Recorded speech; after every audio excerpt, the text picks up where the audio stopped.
Hello, everyone. My name is Stefan Wiese. I am from Camunda, and I work there as a technical partner manager, where in that role I support our partners throughout all matters regarding technical enablement. In this session, I would like to shed some light on the partnership that we entered with Liferay this year, and especially what the advantages are that you can take out of this partnership. Organizations are facing critical challenges today: fragmented digital journeys and operational silos. Where does it come from? First, there is a lack of end-to-end orchestration. Many companies run their businesses on siloed automations that simply do not speak to each other. This fragmentation slows down innovation, it creates bottlenecks, and it prevents teams from moving at the speed the market demands. Secondly, we're seeing significant complexity when it comes to connecting internal and external stakeholders. Systems that do not integrate well lead to slow processes, frustrated customers, and unnecessary high costs of operations, costs that directly impact the bottom line. Third, we're also seeing that many organizations do struggle to demonstrate the ROI on their technology investments, particularly with AI agents. Those powerful tools often sit disconnected from the core business processes, delivering minimal value because they are not connected to those processes that matter the most. And last but not least, operational silos remain a persistent problem. Disparate systems that spread across different departments create data islands, which makes it hard to create a unified view of operations and to create the experience customers would expect nowadays. So how can we overcome those challenges?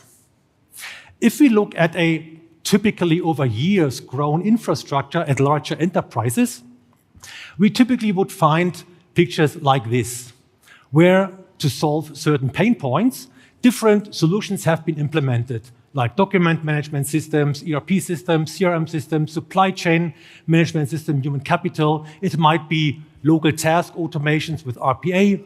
It might be some custom workflow solutions, but all those solutions are disconnected in the infrastructure and do not talk to each other. That minimizes the value out of it. And if we now think about AI agents and would just throw in an AI agent into such an infrastructure, of course, it will also bring some value, but again, it's another siloed automation. This is where Camunda comes into the game. With Camunda, you can build an orchestration layer on top of the infrastructure that is able to speak to all the existing systems, and therefore you can leverage those existing investments. AI agents now would sit within this orchestration layer. That is why we call it agentic orchestration.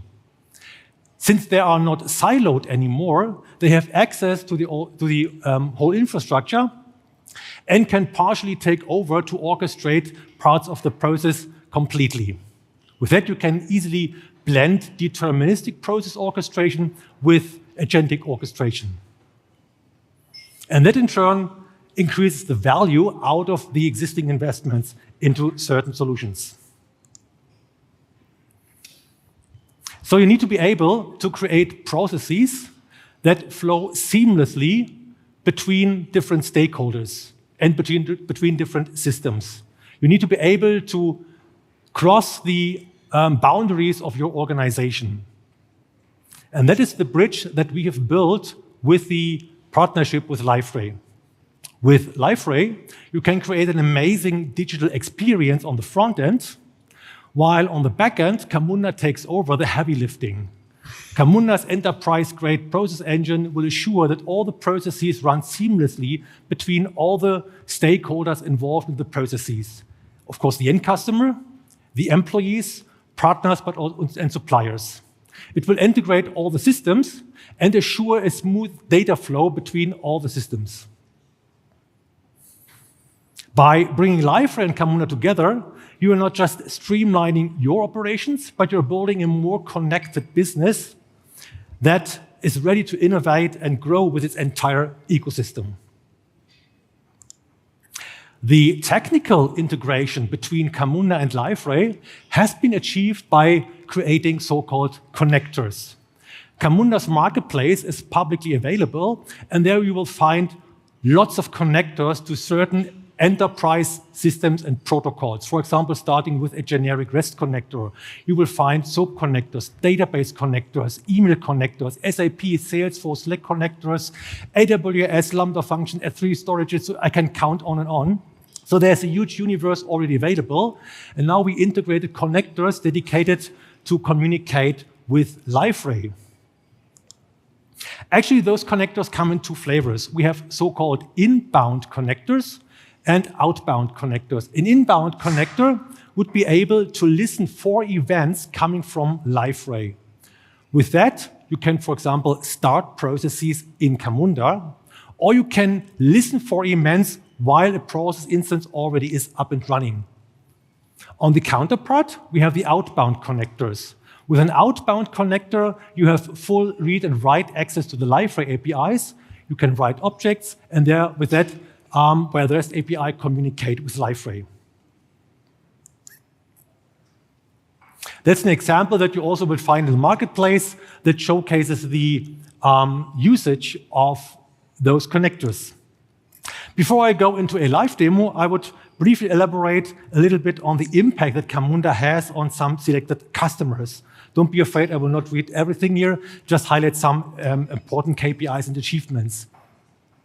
So, for example, the Mauritius Commercial Bank was able to reduce the customer onboarding time by 64%, which is an amazing end customer experience if they get onboarded immediately.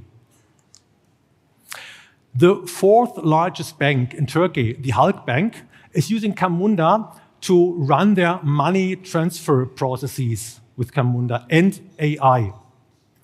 They were able to reduce the time for each transaction from 54 seconds to only 9 seconds, including OCR recognition. That's an amazing achievement. It's 6 times faster, or more impressive, 600%. T-Systems Austria is using Camunda to provision virtual machines. So they automated the complete process to provision virtual machines for their customers. And now within under 2 hours, they are able to provision a new virtual machine with different customer configurations, fully automated. And last but not least, Swisscom, a Swiss telecommunication company, they say their developers became 10 times more productive with Camunda. That's also an amazing achievement because that means 10 times faster go-to-market cycles with new products. So since we are here at the developer conference, I would like to give you a brief insight with a live demo, which is our banking support agent. So let's start with a banking portal that we did create for this demo together with some Liferay colleagues. So here we have a nice banking portal where I, as a customer, can log in. I'm already logged in. I go to the customer portal. I, as a customer, now can see all my products that I have with the bank, the credit cards, the existing loans, last activities. And now we did integrate into this demo portal here this nice little chatbot. So you might think, okay, it's another chatbot. But this one is different. Most chatbots can tell you something, but they can't do anything for you. This chatbot is different in a way that this is backed by a Camunda process that takes action for the customer. Before I start an action, let's have a look at the process, how it would look like in the web modeler.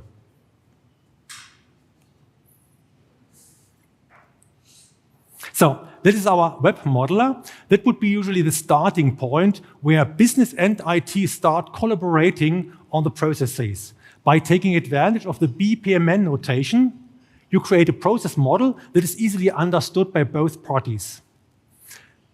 This process, worth to mention here, can actually be started from different channels. So you can easily create a true or omni-channel experience for the users, depending on the user's preferences, depending on the technical integration capabilities you have.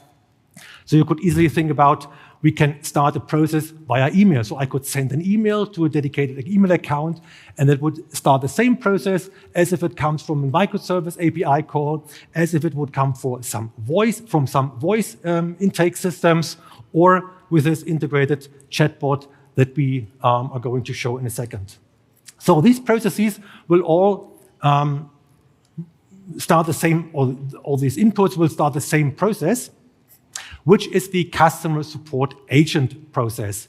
And the interesting part here is this little ad hoc subprocess. The ad hoc subprocess is a standard BPMN type, easily recognizable with this small mustache here below. So this ad hoc subprocess is backed by an LLM that can take control over this part, over this piece of process, and will fully automatically orchestrate this part of process. It has access to all the tools are modeled within the subprocess.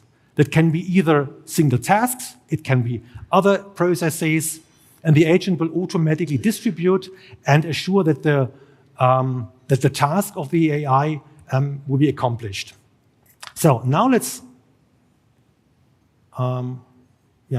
kick off an instance. By the way, the web modeler itself is also enriched with AI capabilities. So for example, you will find an BPMN Copilot, which makes it easy for you to create first drafts of processes by just throwing in a process description or some documentation.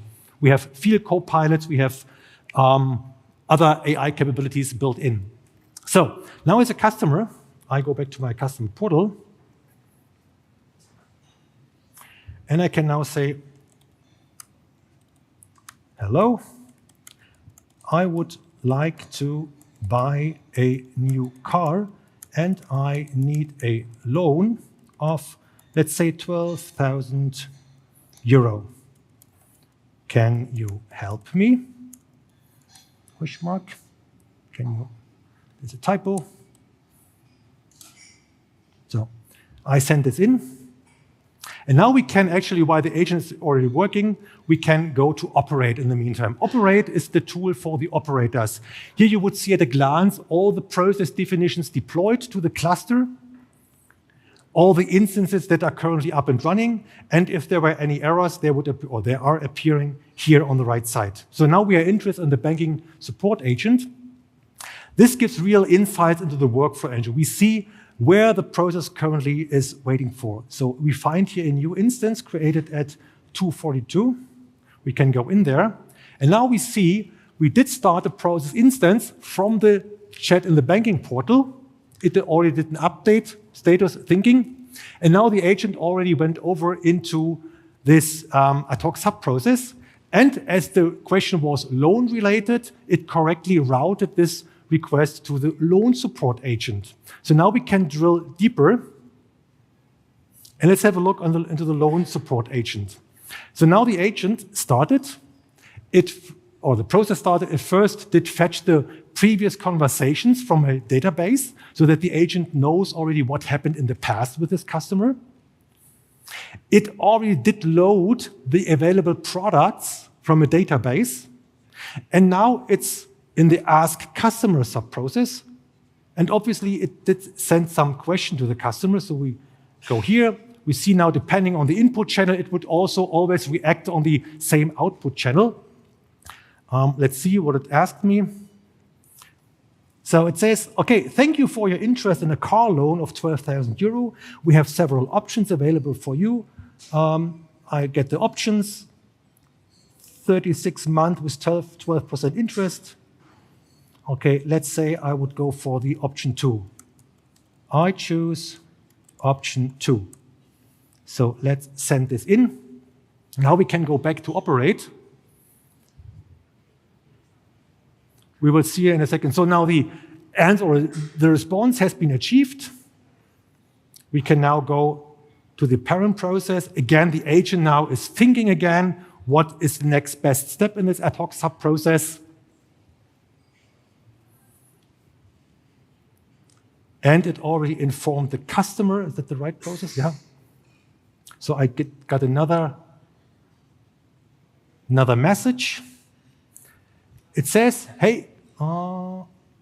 thank you for sir. Okay, good news. Your loan was approved. We will start the electronic signing via email shortly. So what happened in the meantime? In Operate, we will see that actually the consumer, oh, that was wrong.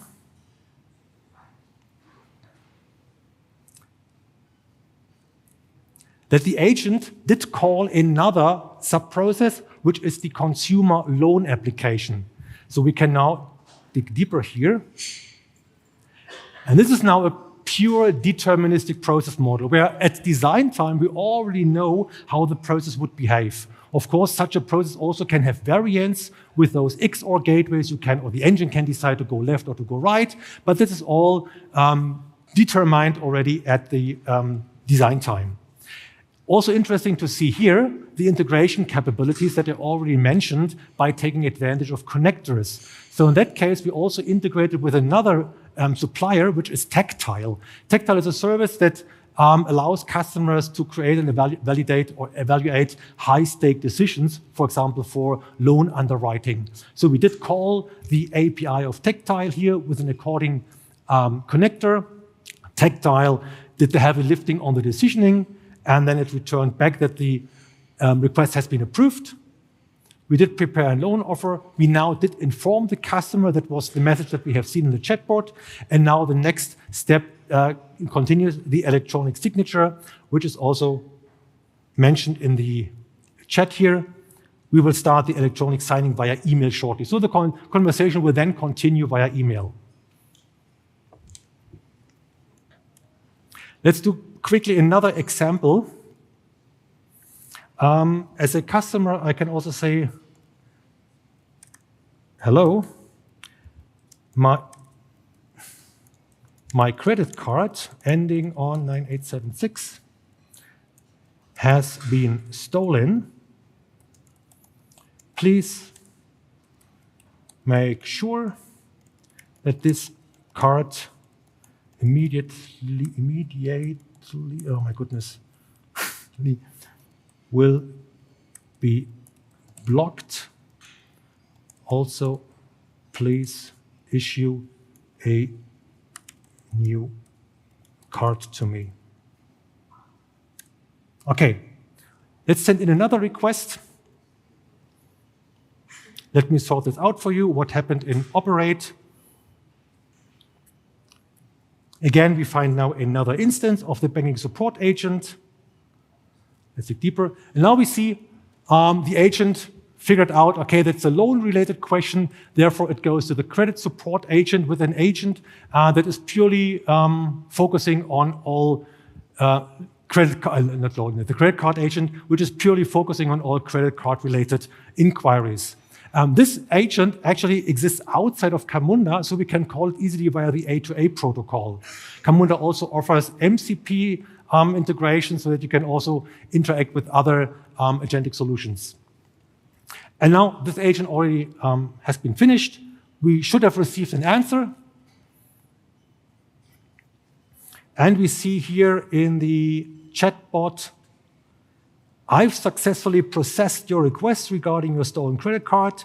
Here's what has been done. The credit card ending on 9876 has been immediately blocked to prevent any unauthorized transactions. A new credit card has been issued and will be sent. Cool. So.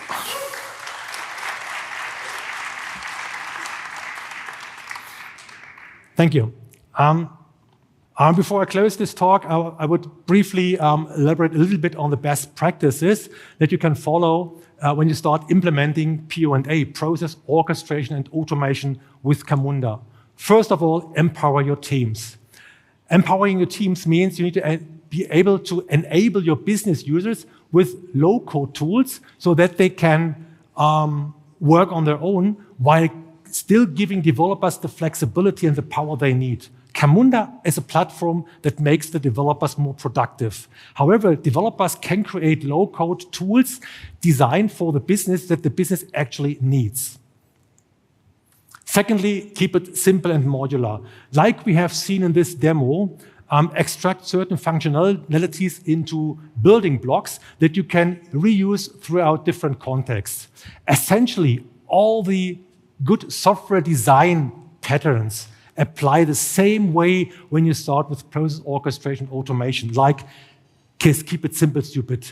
Don't repeat yourself, segregation of concerns, separate responsibilities. It's the same again and again, so you can easily, what you do in your daily life as a developer, also apply on PO&A. Leveraging open standards is a big advantage for many, many organizations. By taking advantage of BPMN and DMN notation that are supported by Camunda, you create transparency of the processes. Everyone knows what is happening. Portability, because it's an industry standard that is interchangeable. And then strict alignment between IT and the business. So there is no translation layer anymore in between when it comes from business requirements to the actual technical implementation, because both sides always speak the same language. That's a huge advantage. And last but not least, start small and scale fast. So even if you really like Camunda, don't be tempted to replace the old-grown, homegrown ERP system as a first project. Start with a small or with an important project that immediately returns ROI, for example, a customer onboarding process, or select an internal process that supports the employees so that they can immediately create value out of it, and then from that you can build momentum. Okay, before I close, I would also like to invite you to our Camunda local event happening on November 27th here in Madrid, to learn firsthand of use cases presented by customers and partners. And with that, I say thank you. I go back here for your attention.